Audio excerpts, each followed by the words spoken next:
Hello guys, kumusta kayo? Nandito ulit tayo sa ating farm, no? Dito sa ating playground, dito sa ating lakatanan. So kung matatandaan nyo, nagtanim tayo ng kalabasa, no? So may mga contents din ako na pinost ko. So ngayon may mga bunga na siya guys. Nung mga nakaraan, yung mga unang bungahan, may mga bunga siya, may mga buko, may mga bulaklak na babae na may buko, kaso ang kulang sa atin ay yung lalaki na bulaklak ng kalabasa. So ngayon, wala tayong magamit na pagpapasawa dun sa mga babae na kalabasa. Ang babae na bulaklak ng kalabasa guys ay yung may bunga. Papakita ko sa inyo. Ito yung babae na tinatawag, no, na bulaklak ng kalabasa. Yung mayroon siyang buko, no? Ang lalaki na bulaklak naman ay ito. So yung ganyang bulaklak, ayun, nataktak na. Yung wala siyang buko. So yung mga ganito guys, no, lalaki ito, yung wala siyang buko.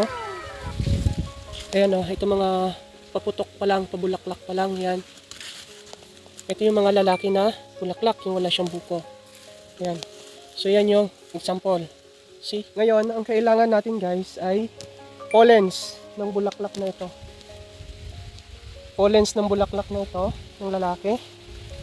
Kailangan natin may transfer dun sa bulaklak na babae, yung mayroong buko.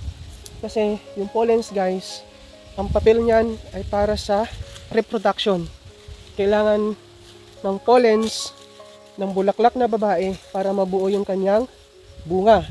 So yun yung purpose niya. At ang pollination guys, ginagawa ito sa pamamagitan ng tao. Sa pagtatransfer, kagaya na ito, no? Itatransfer natin, susuksok natin dun sa bulaklak ng kalabasa. Tapos, pangalawa, sa pamamagitan ng mga insects or ng mga bees. Insects ba ang bees? Mga bubuyog. So, sila yon ang kumukuha ng pollens. Dito, sa bulaklak na lalaki ng kalabasa, nagsisip sila ng nectars, no? So, kapag nagsisip sila ng nectars, nakakakuha sila ng pollens dun sa yung mga nguso nila nakakuha ng mga pollens. So ngayon lilipat sila sa ibang bulaklak. Kapag nakatagpo sila ng bulaklak na babae, yung may buko, so yung pollens na nakuha nila dun sa male na bulaklak mapupunta dun sa bulaklak nila, yung pinakagitna nila, no? So yon. So ngayon dun magsisimula yung reproduction na bulaklak ng kalabasa, yung mga buko. Dun magsisimula na yun ay mabubuo. So yun po yung purpose ng pollination. So ayun. So sana nakatulong, no? At may natutunan kayo. At ang ginagawa natin, eto, papakita ko sa inyo, no? Yung actual. So ayan siya, no? Ito yung male, no? Ito yung male na flower, yan. Yung loob niyan, meron siyang pinaka-penis sa loob, no?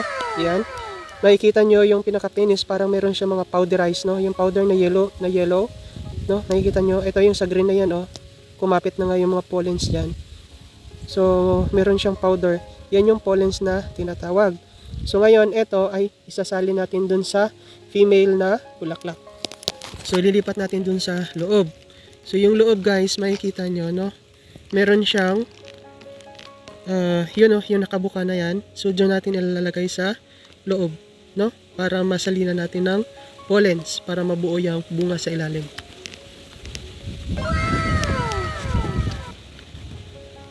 So, ayan. So, kapag napasawahan mo na, ganyan yung magiging hitsura niya. Ganyan yung, ayan. So, ganyan, no? So, mabubuo na yan. At dyan nagmumula yung pagbuo ng bunga ng kalabasa. So, yun. Kaya yung iba nagtataka na may mga bunga ng kalabasa na hindi nabubuo kasi yun ang kulang, hindi napapasawahan, no?